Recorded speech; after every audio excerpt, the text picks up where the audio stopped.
This time in the quick speed shot, I'm going to show you how to build a custom shipping crate. I've got to ship this delicate sheet metal sign that I made, so I'm building a custom box to make sure it arrives there safely. I'm a professional, don't try this at home.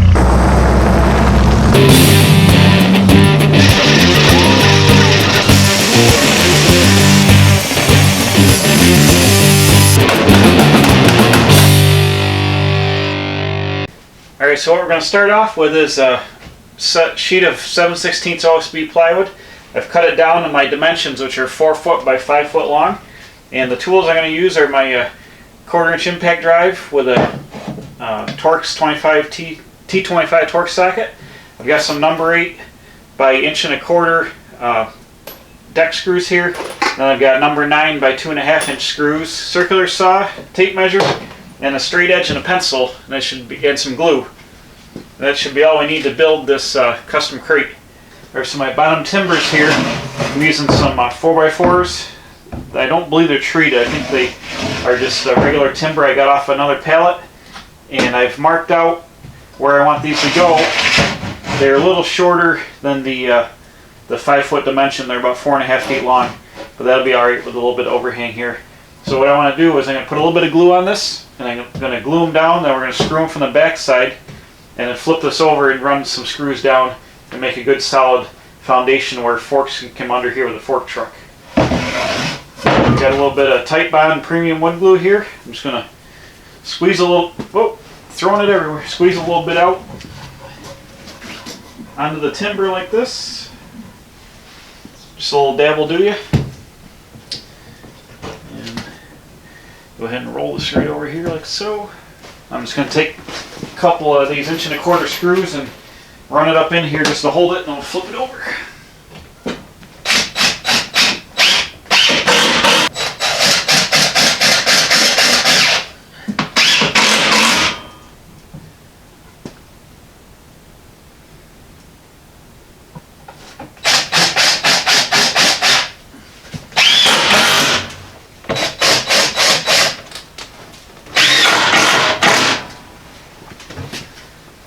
Alright, now I can flip this over and we'll have a good starting base to build the rest of the crate. Alright, the next thing I'm going to start doing is building the walls for this crate. Now my item I'm putting inside is a lighted tin sign, and it's 6 inches tall, but I'm going to have a 1/2 inch spacer block it's going to sit up on.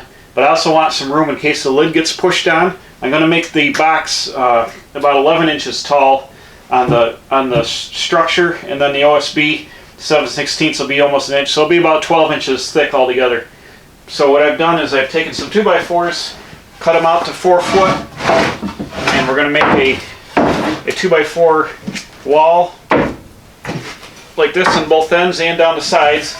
Cut the 2x4s like this, just like building a wall in a house. I'm going to screw them together, and then screw these down. This will be sheeted with OSB on the outside.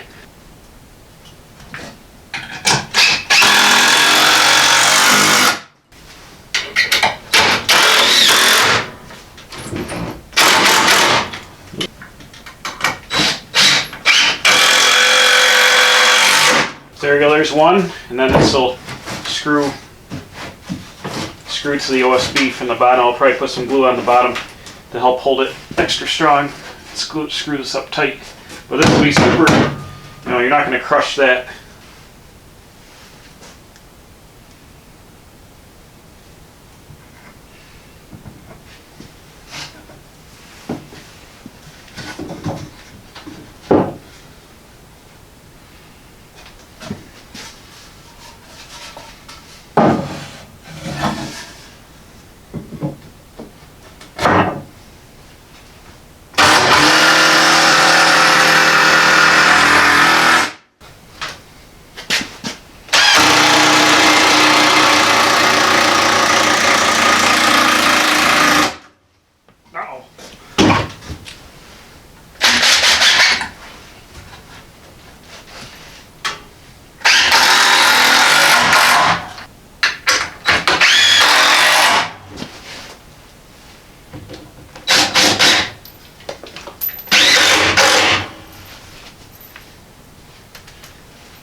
So there's 3 of the walls. I had some splitting issues. I got a lot of knots right near the end of the 2x4s.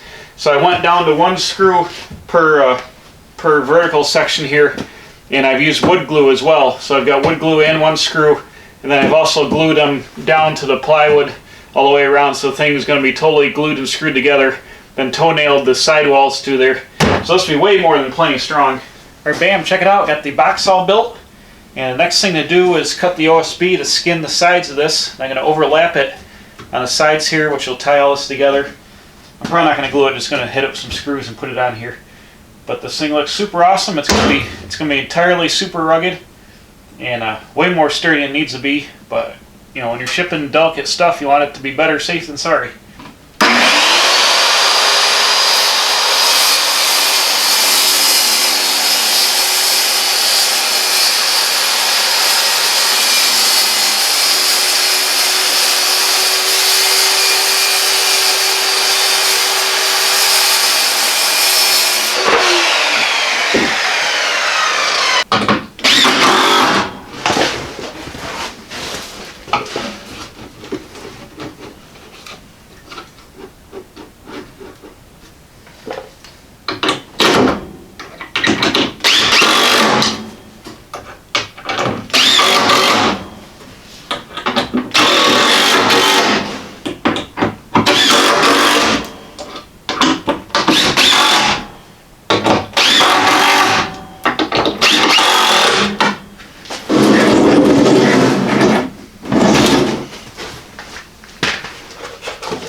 Okay, I got my lighted up sign in here.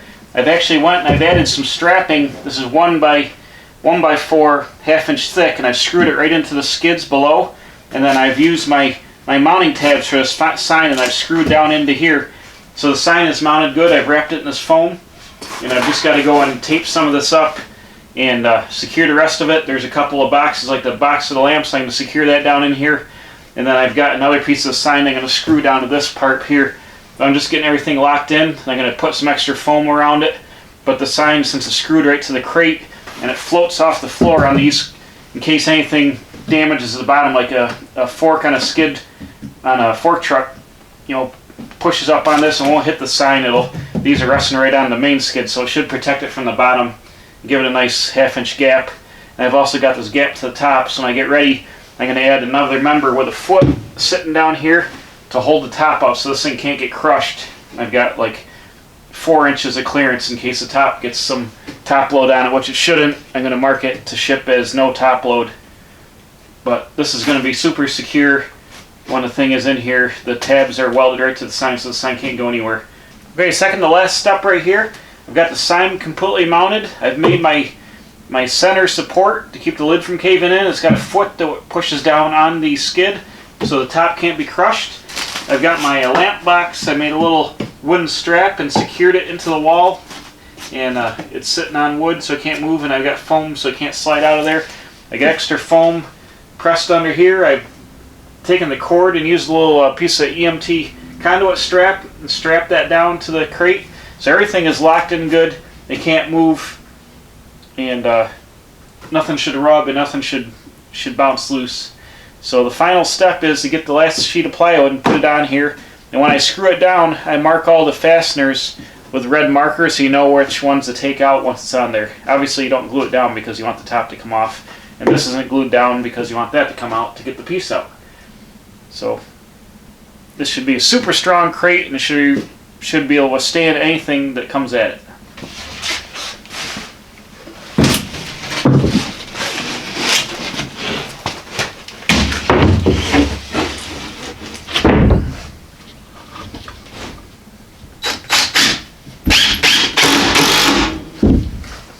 So I use my red marker and I circle where the screws are.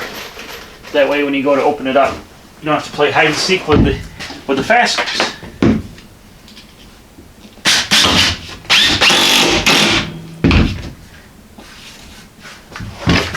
No hide and seek with the fasteners.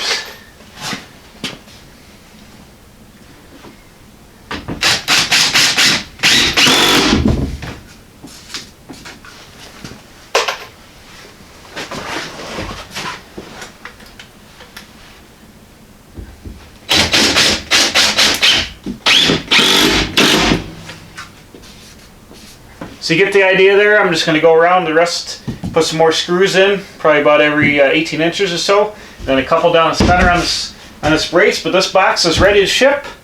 Just got to take it and send it on its way. So there you go. There's how you build a custom heavy-duty shipping crate for your precious cargo. Take your time to do it right, do it strong, think about how it comes apart. Use some glue, and you'll always get your parts there with no damage and no problem. So thanks for watching. Please subscribe.